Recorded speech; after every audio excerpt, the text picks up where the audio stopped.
Hello, everybody, and welcome back to another episode of CCA's Medical Minute, sponsored by Kroger Health.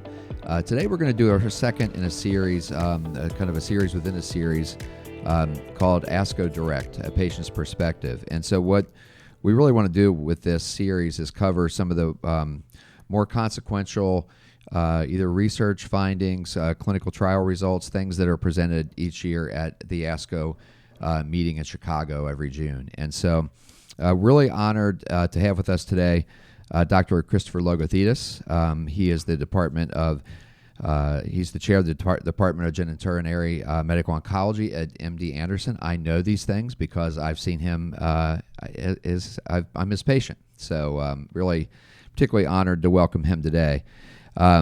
So Dr. Logothetis, I'm going to start off with a real general question because it's a big word, and I think a lot of people don't even know what it means or what it is. What type of cancers are covered by the word genitourinary? Yeah. So, glibly for our patients, things below the belly button and above the knees that are not gynecologic in nature. So, Gotcha. kidney, bladder, ureter, prostate, testes, unique penile carcinomas we see. And the importance of that category is that they reflect most of the problems in adult solid tumor oncology, such as smoking-related illnesses, hormone-directed illnesses, virally induced cancers, and cancers in young people. So they're in many ways encompass most of the problems that patients with adults with solid tumors confront. Gotcha. Well, so we're going to talk today about a particular study that you've highlighted that was of particular substance coming out of ASCO this year, and it's going to lead to my second question too. So it's something that I think we should keep in mind as you talk about it, which is prostate cancer patients are hearing more and more these days about something called a PARP inhibitor. And for example, I've been tested. I'm not really compatible with that because I don't have, I'm BRCA1 and BRCA2 negative. Those, that goes to a genetic profile. But I think what you want to talk about today, and I want to make sure I understand it as well, is combining a PARP inhibitor with what we would consider to be kind of androgen deprivation therapy, which is enzalutamide, which I think is Xtandi, right? I think. Is that Xtandi? Okay. So anyway, without stealing your thunder, talking through your study, why don't you, if you can tell us a little bit about that and why you think that this study is so consequential? So this is consequential on a couple of levels, but I think your audience will understand it better by understanding how we got to this point and how important this might be. When one goes back to the 40 years of taking care of patients with prostate cancer, we talk about multiple agents that have been approved. And there's been remarkable advances in understanding how to optimize hormonal therapy around that domain.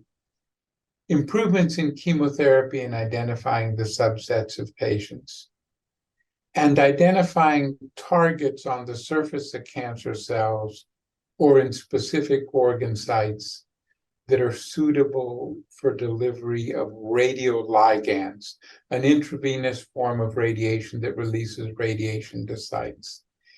But we've been struggling and constrained by those three groups of therapies for literally the last 40 years.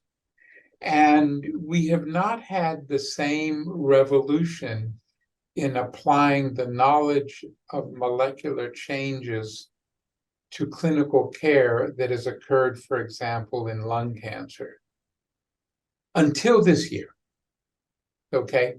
Until these last few years.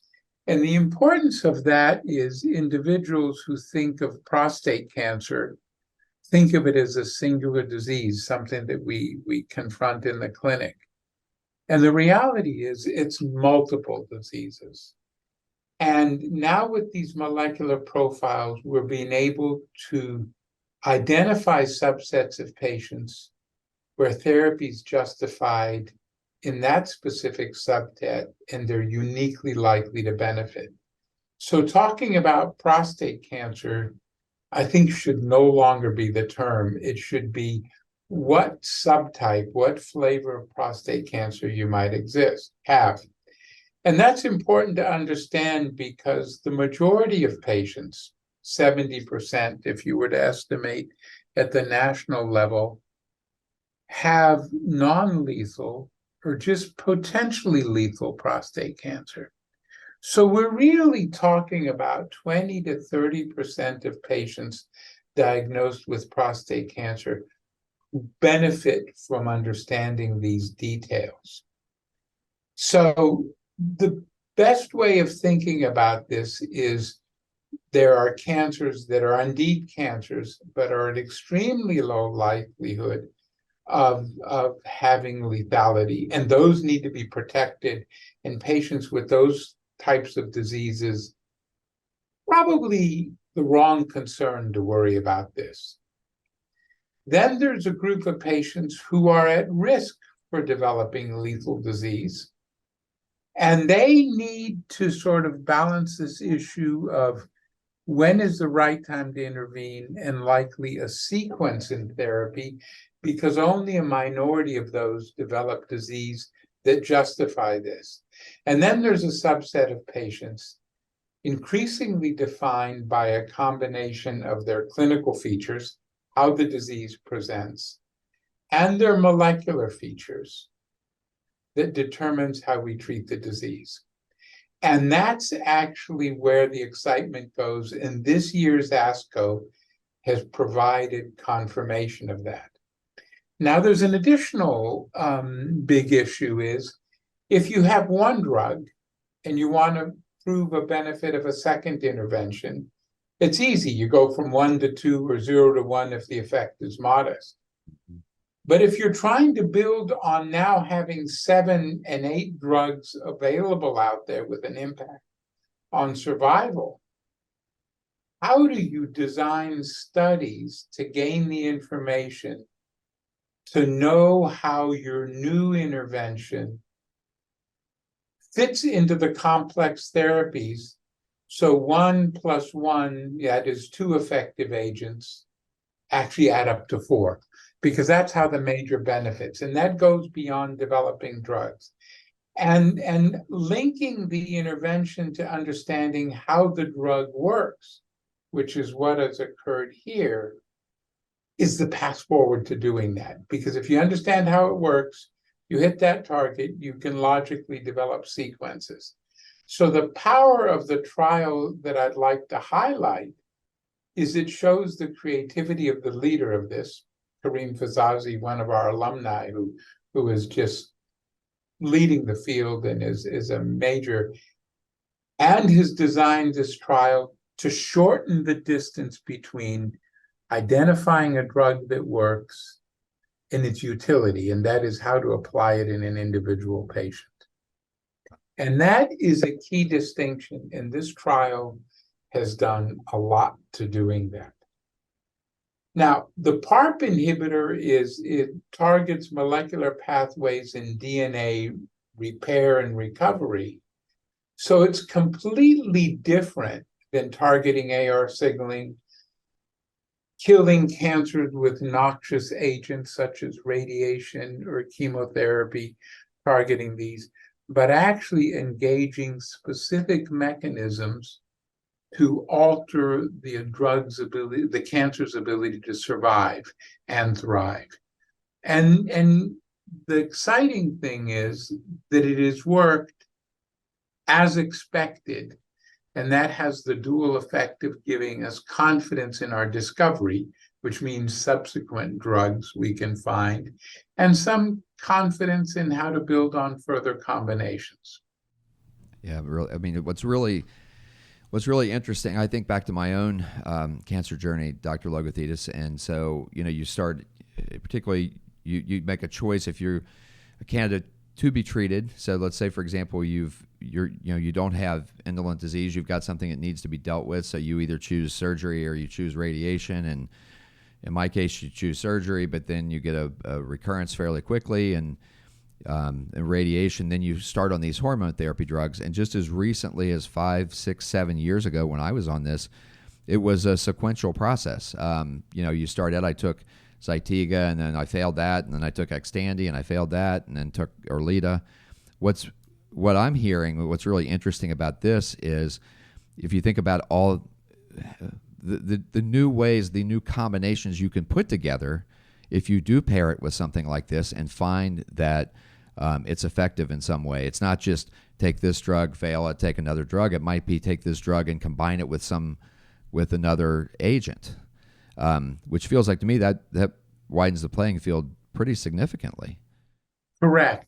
Because if you look at the successful development of therapies in oncology, of course, the basis is having drugs that can affect the cancer in a meaningful way. But the real impact and sort of the beyond the incrementalism has come from logically combining them in the right patient at the right time. And that requires knowledge on how each individual drug works and what their possible favorable interaction might be. And sometimes there's a negative effect. 1 + 1 is still equal 1.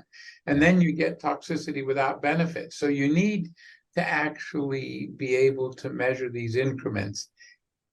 And the findings reported in this last ASCO, established that we're on that path now in prostate cancer. And if you would have asked me 2 years ago, I would have said it's not clear that we're on that path.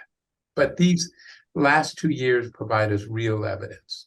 So, Dr. Logothetis, thank you very much for this background. Can you tell us a little bit more about the result? What is the significance of the result to our patients? And who would be the patient that will benefit from this treatment? Okay. There's long-standing evidence that the PARP inhibitors work in the context of treatment-refractory patients who failed everything and who have a BRCA2 alteration. Other alterations are questionable.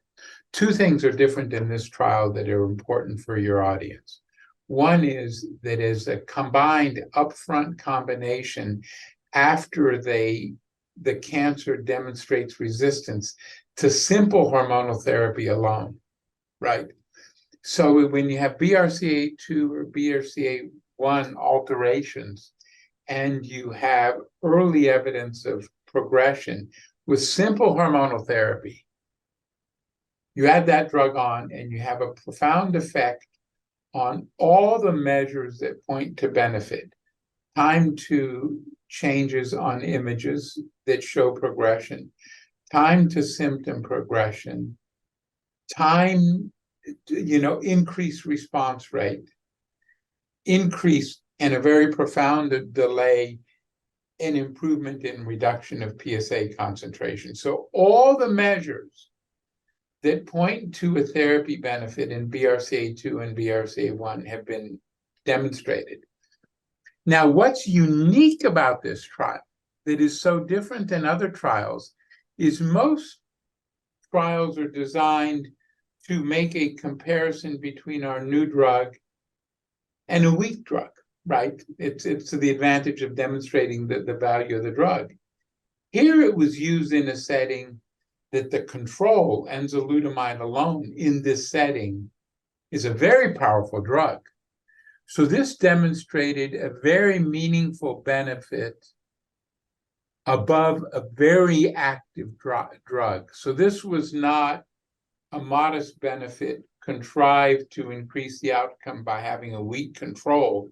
This was against a powerful control in a setting where the drug works. So what this data unequivocally shows is BRCA1 and BRCA2. There was some controversy around BRCA1 for a while. Predicts for a high degree of benefit. CDK12 and PALB2, it's a little bit weaker. And there's another group of patients where there's a real trend toward benefit without one of the known dominant molecular markers. So there's 3 groups of patients. One group clearly defined where it's the right therapy and has a profound effect. BRCA1, BRCA2. CDK12, which is a small group of patients with a more aggressive form of behavior than others. And then there's some ATM alterations in PALB2 that one would assume might benefit, and there's a trend, not with ATM, but the other ones. And that's where the interaction between AR signaling and the benefit, why this trial may have showed that benefit. Now, it's important to note is that this trial used progression-free survival, which was approved as an endpoint by objective review. Physicians on the outside and independent reviewers looked at the images to demonstrate the benefit. So that's actually important, right? The overall survival advantage in patients who have multiple therapy options will take a long time to demonstrate because, for good reason, they live so long. So this is actually, the inefficiency that success causes because patients live so long, which is a challenge that we're confronting, but a good challenge. It's a high-class challenge. It's what we want. We want it to be harder to demonstrate an improvement in survival because the survival is so long. So we have to search for what are called surrogates. I'm a little long-winded, but the other unique aspect of this trial is it was led by a really inspired investigator. And basically what he did is he did the unselected trial based on not markers and treated all, and demonstrated that the patients with the markers and the overall population benefit, but principally weighed by the patients who had the markers elevated, BRCA1 and BRCA2 altered. But then he did a subset trial with an additional 400 patients, if I recall, that demonstrated that the effect was more profound there. So the importance of this trial is that it is stimulating and challenging us to try to find out how to develop combinations in those patients whose mechanism it clearly works, and try to find out who those patients are without the markers may benefit. Is it a difficulty with the assay that's not detecting the marker? Is another mechanism that we haven't fully appreciated? Is a heterogeneous group? And all that is fueled by this and enabled by these markers that are easy. So that's where we're at. Interesting. So I think we should point out, and correct me if I'm wrong on this, I thought I saw this in the brief review. As far as the patients that this will benefit goes back to Dr. Jazzy's question, because I don't think we said it in so many words. It's guys with metastatic, castration-resistant prostate cancer. Is that correct? Correct. Without second-generation anti-androgens, right? Gotcha. And so why that's so important is, and you've already kind of touched on it. These are the guys that they didn't have surgery and it's cured, or I mean these are guys that you've become resistant to the actual hormone therapy drugs, which is why this combination I think sounds so important. So I just wanted to specify that this gives new hope. I think these types of things give new hope to guys that have a type of prostate cancer that 10 years ago were kind of at the end of their rope at a certain point. So Steve, it gives two hopes. One is for patients who run out of alternatives. It's, again, the dilemma is that patients are living so long, it's taken forever to get the results of the trial from a survival perspective. So even in that setting, this aggressive subset is benefiting very significantly. The second thing is every time we move up in these subsets of patients because they've been identified, we go to the next step and move the drug up earlier. So even in patients with earlier disease who have these alterations, we now have a clinical trial of combining it with radiation up front because we can identify the subset of patients likely to benefit from this therapy as initial treatment. Yep. So it helps patients with established advanced disease, controls their disease for years, right? Has a profound effect on disease control, but points to an opportunity to have a more profound effect even earlier in subsets of genes who have these genetic alterations. Gotcha. So I'm gonna close out on we'll continue to build on this theme of hope, because you and I have talked. You've always made me feel like, hey, it's okay. You know, we're going to be fine. There's more coming down the road. Is it reasonable? And this is kind of the way I view it, but I don't want to think that I'm just like a guy that's just kind of whistling past the graveyard. But is it reasonable to think that in the current paradigm for treating prostate cancer is such that you can reasonably think, okay, so maybe there's this new development, maybe it's only going to be effective in controlling my cancer for 2 years or 3 years. But if there's enough of those coming along, is it reasonable to think that I can live for quite some time with this? Not me personally, but a patient in that category. So there are a couple dimensions to that. The simple answer and the direct answer to your question is yes. You know, the changes in this disease is changing significantly enough that the hope would be that patients would either be in those categories that have a very profound and sustained effect, or the therapy would delay the time to progression, that this accelerated pace of discovery they could benefit from. So that's the practical clinical readout that is realistic way of thinking. But there's another effect, and that is the power of knowledge. When you treat a cancer and you don't eradicate it, but effectively alter it, one of the biggest questions that are now answerable, because our technology to understand the flavor of the cancer, not just its present, has improved so much. Can we detect alterations in the cancer that we can now exploit that we previously couldn't? Because in order for the cancer to respond to the stresses of these therapies, it has to change. And that change gives it an advantage to grow with this specific therapy, but sometimes creates new vulnerabilities. And we can detect those now where we previously could not. So it provides this whole process, and the change inaugurated by these trials is that we understand why these things are happening and what that means for future treatment for the individual patient. That's the other dimension. When those two ideas converge, that's when we have a big impact. Awesome.